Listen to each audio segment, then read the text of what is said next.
Welcome to the Voices of the Goddess podcast. We believe that there is a goddess inside each and every one of us. When we use our voice to share that goddess, we support and uplift each other. Join us each week as we interview women to receive the message of their goddess within.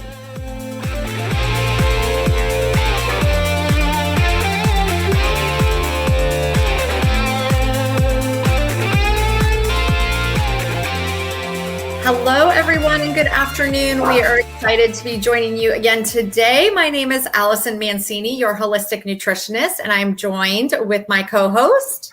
I'm Julietta, the magical PT. Welcome to Voices of the Goddess. Here we interview women who have created success in their life, and they are here to help give you some tips on how to become the goddess that you are meant to be. Today we have Maria with us. Welcome, welcome. Thank you so much for being a guest on our show. Can you please tell our audience a little bit about who you are and what you do? Sure. Thank you so much for having me today. And just because I'm telling people to be a goddess, does that mean I'm a goddess too? You are a goddess, Maria. Awesome. That's a new word for me. I'm going to use it. I'll see if my wife can use it as well. Hi, everybody. My name is Maria Medina, and I'm a local business owner. I own a local print shop in Fort Lauderdale. I can see a couple of people already commenting. That's amazing. As Julietta mentioned, I am really involved with the community, and I love giving back. So I would love to give back some of my insight as to how I got to where I am today to help you guys out. Cool. So we have questions. We ask all of our guests these questions, and I'm super curious to hear the answer to the first one, because I've known Maria for a while, and she's an interesting character. So what is, or what would you like to be your superpower? So the funny thing about this question is I had a lengthy debate with my wife yesterday as to what my superpower could actually be. And we came to the conclusion that my superpower is the chameleon, right? I'm able to blend and fit in different situations. I'm able to understand where people are coming from and really fit to whatever situation I'm in. So that means I'm adaptable to change. Not that I like it, but I'm adaptable to it. So I can really get along with different people and just be relatable, I guess. So I'm a little bit of a chameleon because I like to go out party. I like to play sports, but I also like staying at home, watching TV and stuff like that. Yeah, I'll agree on that one. You know, what I know about you and my experience of you, that is definitely a superpower that you have. And it's a great one to have because people are so different, and you have to be able to change and adapt to whoever you're dealing with at the moment. So awesome. And I think that sort of comes from like my background of traveling all the time. Yes, you have. You've had an exciting life. Yeah, I know. I was scheduling this, and I was looking at your bio, and I'm like, well, I had no idea about 95% of the stuff in your bio. So I think you need to give a little tiny background to our audience, like where you're from and a little bit. Okay. Yeah, for sure. I mean, I'm originally from Bogota, Colombia. Everybody just assumes I'm American, and I have a very generic American accent. But as soon as I switch to Spanish, me vuelvo colombiana porque se me cambia el acento. So people can tell straight away that I'm from Bogota. My dad moved us to Egypt because of his job when I was 11. And I was playing soccer. So soccer was my whole life, and that's what I was doing. So it was an easy transition to move when I was 11 to Egypt, and then when I was 14 to move to Spain. And ultimately, I ended up moving to the UK, to London, when I was 16. And that's where I met my beautiful, beautiful wife. And after that, about 9 years into a corporate job, I was just working within an organization because an injury in soccer prevented me from going anywhere further at 17. I stayed with the same company for about 8-9 years. And then we decided, you know what, I need to be my own boss. I need to be able to make a change, affect people, really make a difference. And it doesn't really matter what job I'm doing so long as I'm able to impact the community. this print shop opportunity came up. It was amazing. And I found that by helping people market their business, grow their business, I was really giving back to other people. Yeah, I knew nothing. I knew none of that until I read your bio. I was like, wait, what? She's from where? Because you have no accent as far as I'm concerned. Like you can't, but you just spoke Spanish. That's part of her chameleon abilities. Yeah, that's what I'm saying. So when you were saying that about the chameleon, I was like, yeah, I can totally see that. And I don't know you very well. So I think we've only met in person a few times, but yeah, that's really cool. But I'm betting you had a British accent when you lived over there, yes? No, I didn't. No, and it never changed. I was always known as the American in the UK. All my friends were, they were even though I was Colombian, everybody knew I was Colombian, but the accent was just like, oh, the American girls here or something like that. But I will say this, I have been to British school the majority of my life, and I'll say, throw that in the bin. I'm going to go to the loo. So I'll have some Britishisms that'll sneak in there, and people are like, they get thrown off, but it's so little that they just ignore it. And what I didn't know, I thought you had met your wife here. I didn't realize you met her over there. Mm-hmm. So that was new for me. Yeah, she's a Brit. She's a full-on Brit. That's where I met her. And then So does she have the full-on accent? Yeah. Okay. Yeah. And when I first bought my print shop, it was really funny. We made her record our answering machine because we thought it was really cool. Yeah, because you know how many of us on our GPS have the British voice, right? I use the Irish dude. I have the Irish dude, but I'm like, I'm not quite certain that this is really an Irish accent, but anyway, it's good enough. British to me, but yeah. No, there's two. Well, you can have Irish, you can have British, and you can have Australian. Yeah, but the Australian one I can't understand. Oh. And you can have male and female, right? You can switch between genders. Yes. Yeah. I love the British one, just when it tries to say stuff like 95. Get on I-95. So let me ask you a question before we get into our other questions, because I'm curious.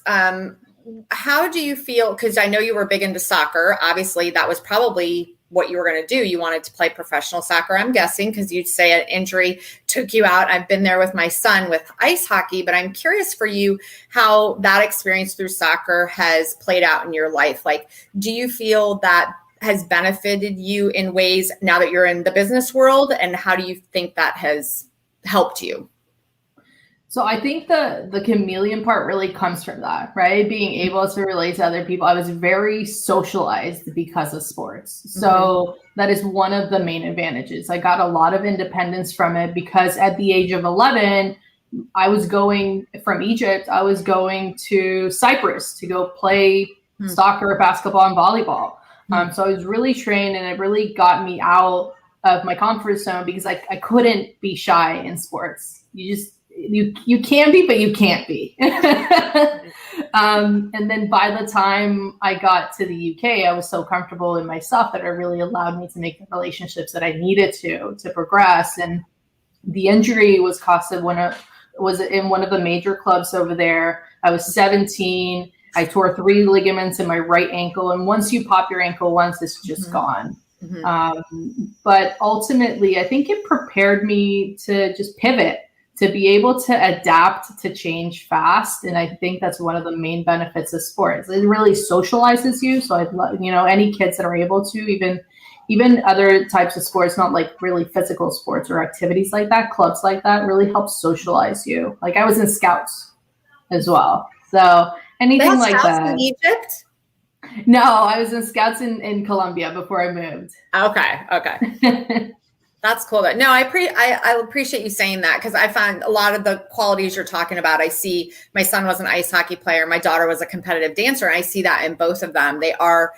They're very much like you are, and Julietta knows them both. They can hold conversations with anybody. They can go into a situation. They may not be totally comfortable in it, but they're able to kind of power through that because they've been in that place before. And I like your comment about, you can't really be shy in sports, because you're right, because they'll walk all over you. Like the rest of everybody else that's trying to get ahead of you will just like trample you. So yeah, I think and I'm sorry about the injury, because I understand that. My son tore his MCL 3 times. And after the 3rd time, he's like, I'm done. Can't do this. So I did it once, and then 3 years later, I kept doing it. I kept doing it, and I got warned, and I got told, you said, if you keep doing this, if you keep playing, you're going to end up in a wheelchair by the time you're 25. Yeah. And I was 21, and I said, oh, wow, 25, that's a great soccer career. But I get that. It wasn't really viable. So I completely pivoted. I went into marketing. That's what my degree is. I said, what's a fly through degree that I can take, that I can apply to whatever it is that I want to do? Because I had no idea what I wanted to do. I think that's so common when you're in sports like that. Because my son did communications because he's like, I have no clue what I'm doing after this. Yeah. And luckily I was able to apply it. And then I applied it here. I applied it to Minuteman Press. Yeah. Okay. Sorry. Totally digressed. But yeah. But even when you do know what you're doing, that can change at any time. We know that. We've discussed that so many times. Yeah. But we got to get through our questions here. So Maria, what is a book that has greatly impacted your life? So I have a bunch of books that have impacted. My first memory of a good book was one that was given to me by my dad, which was Rich Dad, Poor Dad. And I'll share that with you because my latest book completely contradicts that book, because you're supposed to learn about finances with Rich Dad and Poor Dad. And as an adult, I am horrible with finances. I hate accounting. I have no idea what I'm doing. I hired an accountant to do that, right? I don't know that. But recently, last year, I hired a coach, and it's, you know what you don't know, and I want to learn. So I know that I didn't know about accounting. So my latest one, I actually have it here with me. It's actually called The Accounting Game, and it's a lemonade stand, and it's actually an interactive book. And if you hate accounting, I highly recommend it. It is so fun. It basically teaches you about accounting by running your own fictional lemonade stand. I need that book. I'm telling you, a lot of people hate it, but you need to know a little bit about your finances to be able to run your own business.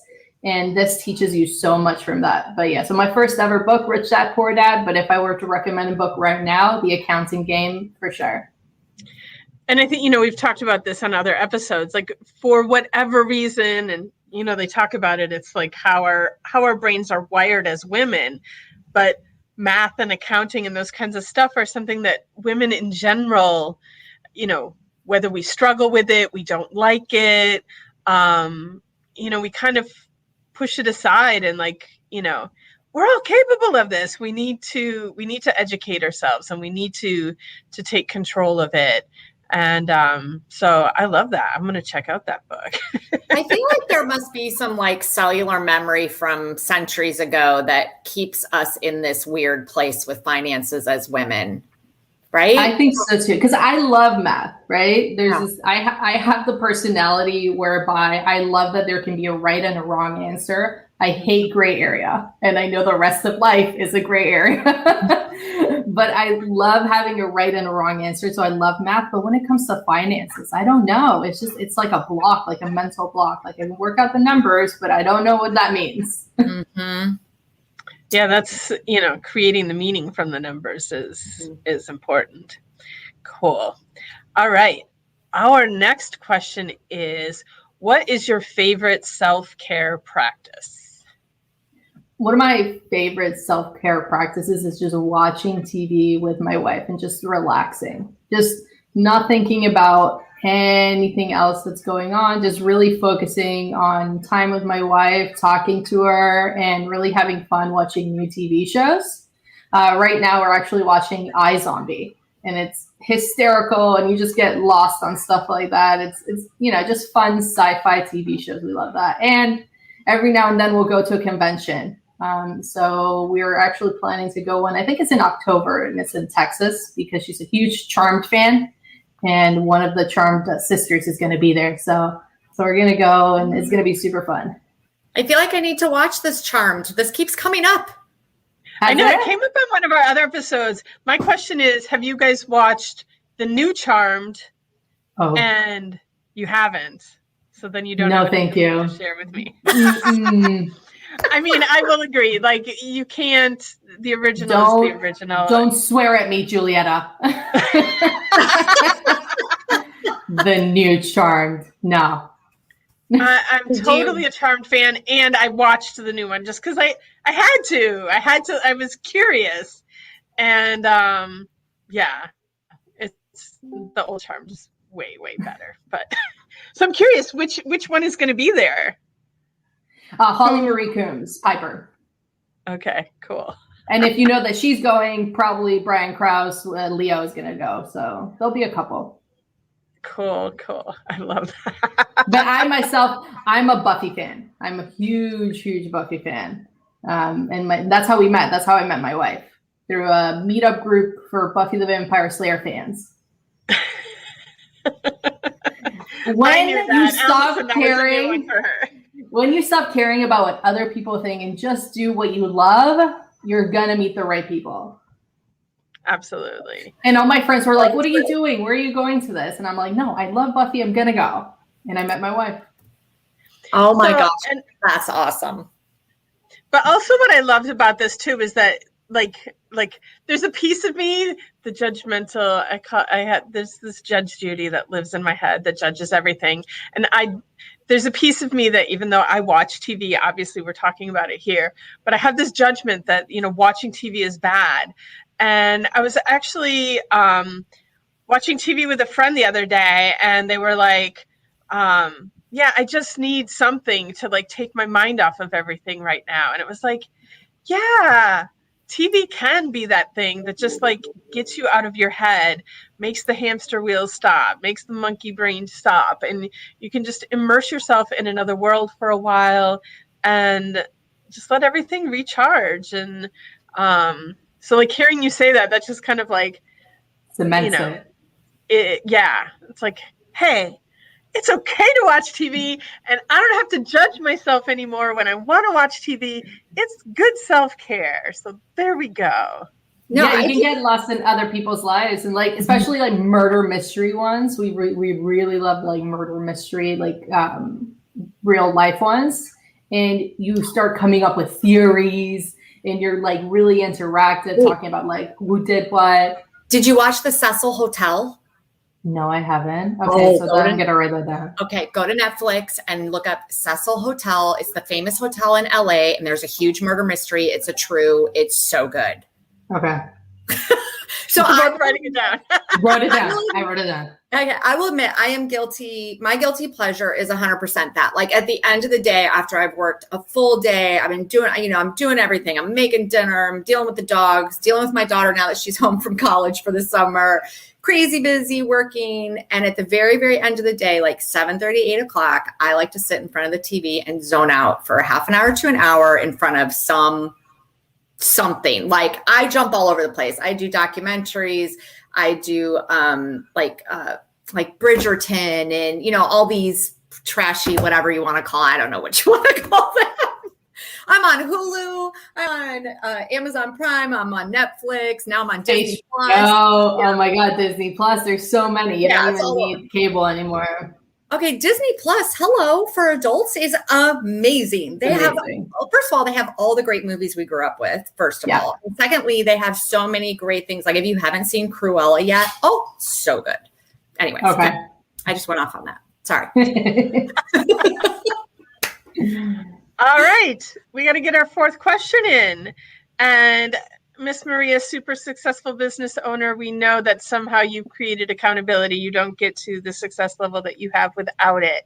So share with our listeners, how do you create accountability in your life? So right now I have a coach, but before I had a coach, I had to be accountable for myself.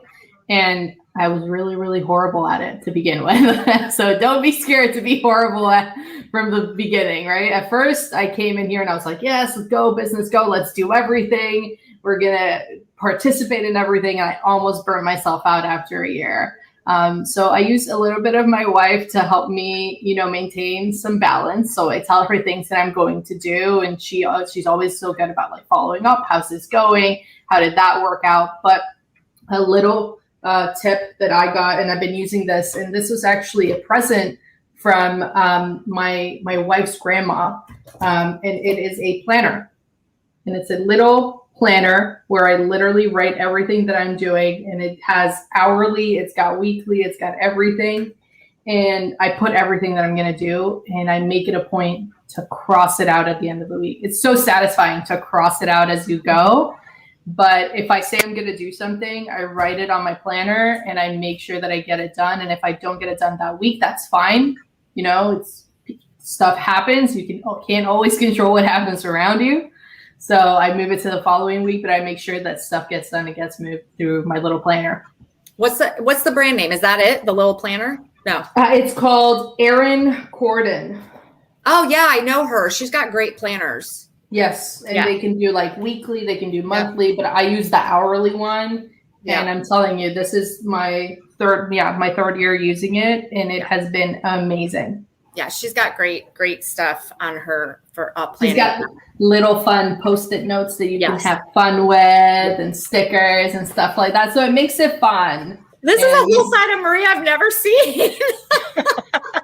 I'm glad you say that. Hopefully a lot of other people are going to say the same thing. So I have to go back to the comment you made about accountability, because this has come up before in our podcast, but it's been a while since this has come up. So one of the things that I did for the very first time at almost the age of 50 was I hired a coach for the very first time a year ago. And what blew my mind was I haven't been told to hire a coach. People talked about it, and I should have done it a long time ago. So if you're listening to us right now and you have never hired a coach, I cannot highly recommend it enough. And this is the connection I want to bring in, especially because Maria is on here with us today. Okay, so Maria spent all her soccer years with a coach. My kids and their activities always had coaches. When we were growing up, we had coaches, we had mentors, whatever they were. But all of a sudden, when we get into the business world, we seem to think we don't need a coach. And I am guilty of it. I was that way for most of my life. Get yourself a coach.